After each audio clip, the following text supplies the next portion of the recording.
안녕하세요. 권중광TV의 권중광입니다. 오늘은 5월 31일 수요일 아침입니다. 말일날 오전 방송을 시작하겠습니다. 오늘은 여러분들에게 전에 코로나 때 좀 일부 시행했었죠. 그 동네 병원에서 그 재진 환자들에게 비대면 진료를 하던 거 있잖아요. 이게 아직까지 국회에서 그 의료법 그 개정안이 통과되질 않아 가지고 6월 1일부터 정부에서 시범 사업이라는 그런 조건을 붙여 가지고 비대면 진료를 시작한다, 그런 얘기입니다.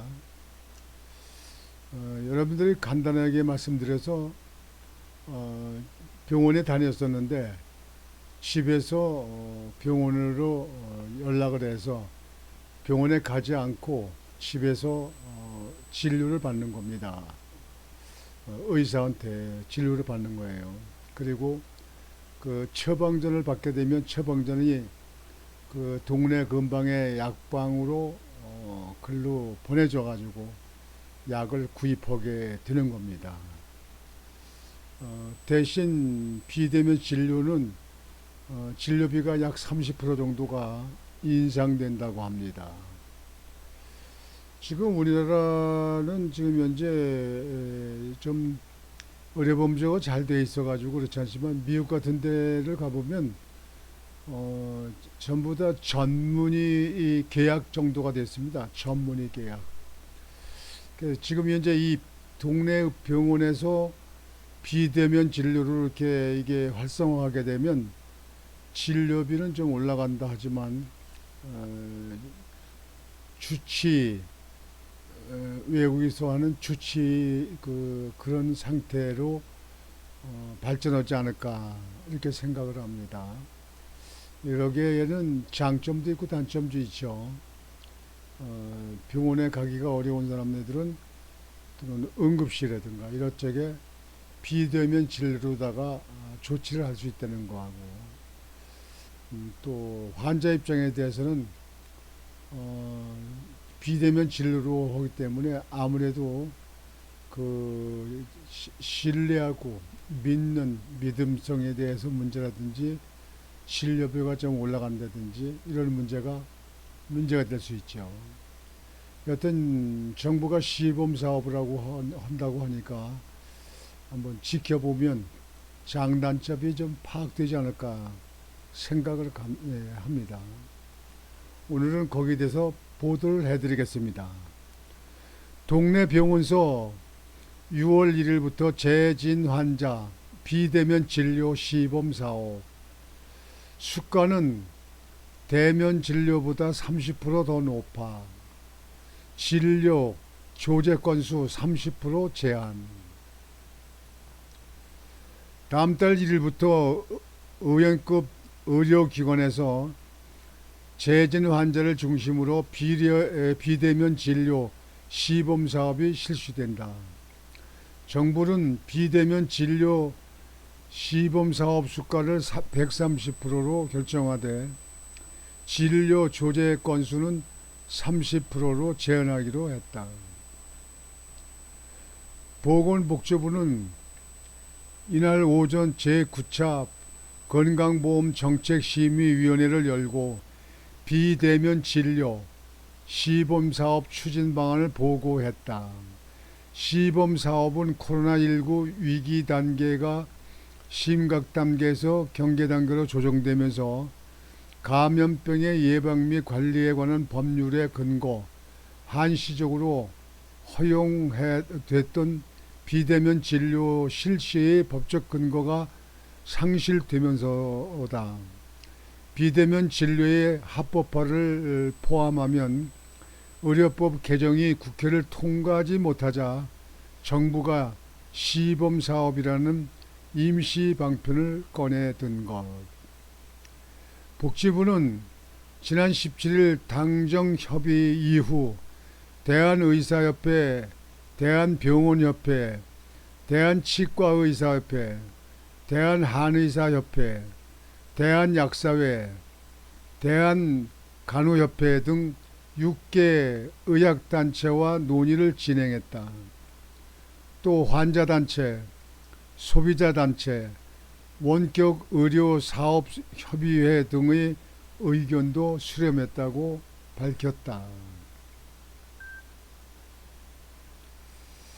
지금 원격의료 이게 지금 현재 비대면 진료라는 건 이렇게 되는데, 화상으로 좀 이렇게 보고 화상으로 회의를 하고 화상으로 진료를 하고 화상으로 말을 하는 겁니다. 의사가 보고요. 이것을 비대면 진료라고 하는 걸 갖다가 정부가 지금 시범 실시한다 그런 얘기입니다. 비대면 진료 시범 사업 추진 방안에 따르면 비대면 진료 시범 사업 실시 기관은 의원급 의료기관이다. 다만 병원급 진료가 불가피한 환자에 대해서는 예외적으로 허용된다. 병원급 의료기관에서는 해당 의료기관에서 대면 진료 경험이 있는 재진 환자 중 병원급 진료가 불가피한 희귀 질환자 1년 이내 수술, 치료 후 지속적 관리가 필요한 환자에 대한해 예외적으로 비대면 진료를 실시할 수 있다. 비대면 진료 대상 환자가 의료기관에 비대면 진료를 요청하면 의사는 비대면 진료를 실시해도 안전하다고 판단한 경우에 한해 비대면 진료를 실시하게 된다.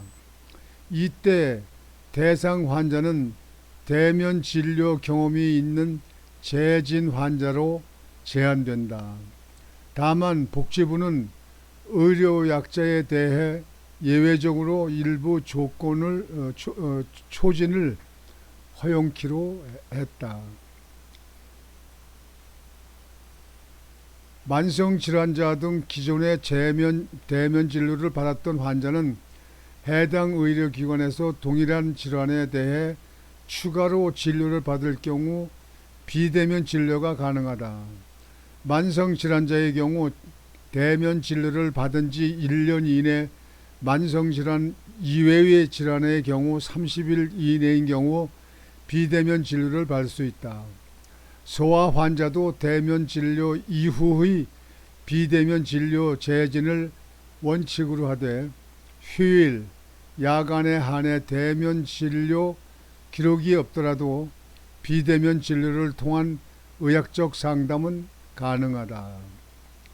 의료기관이 현재 부족하거나 의료기관이 없는 곳에 거주하는 섬, 벽지 거주 환자, 장기 요양 등급 판정을 받은 만 65세 이상 노인, 장애인 복지법상 등록장애인, 격리 중인 감염병 확진 환자는 대면 진료 경험이 없어도 초진 비대면 진료가 가능하다. 만약 비대면 진료가 안전하지 않거나 검사, 처치 등 대면 진료가 필요하다고 판단되면 의사는 환자에게 의료기관 내원을 권고해야 한다. 비대면 진료는 화상 진료를 원칙으로 하되 스마트폰이 없거나 활용이 곤란한 경우 등 화상 진료가 불가능한 경우에는 예외적으로 음성 전화를 통한 진료가 가능하다. 비대면 진료 후 필요시 처방전 발급이 가능하다. 이때 환자가 지정하는 약국으로 팩스, 이메일 등을 통해 처방전을 전송된다. 또 약사와 환자가 협의해 본인 수령, 대리 수령, 재택 수령 등 의약품 수령 방식을 결정하고 구두와 서면으로 복약 지도 후 의약품이 전달된다. 다만 재택 수령의 경우 직접 의약품 수령이 곤란한 섬, 벽지 환자, 거동 불편 환자, 감염병 확진 환자, 희귀 질환자에 대한해 허용할 예정이다. 특히 관심이 높은 비대면 진료 시범 사업 수가와 관련해 복지부는 의료기관과 약국의 시범사업 관리료를 추가로 지급할 예정이다. 즉 의료기관은 진찰료의 비대면 진료 시범사업 관리료 등 진찰료의 30% 수준을 받게 된다. 약국은 약제비와 비대면 조제 시범사업 관리료 등 복약 지도료의 30% 수준을 지급받는다.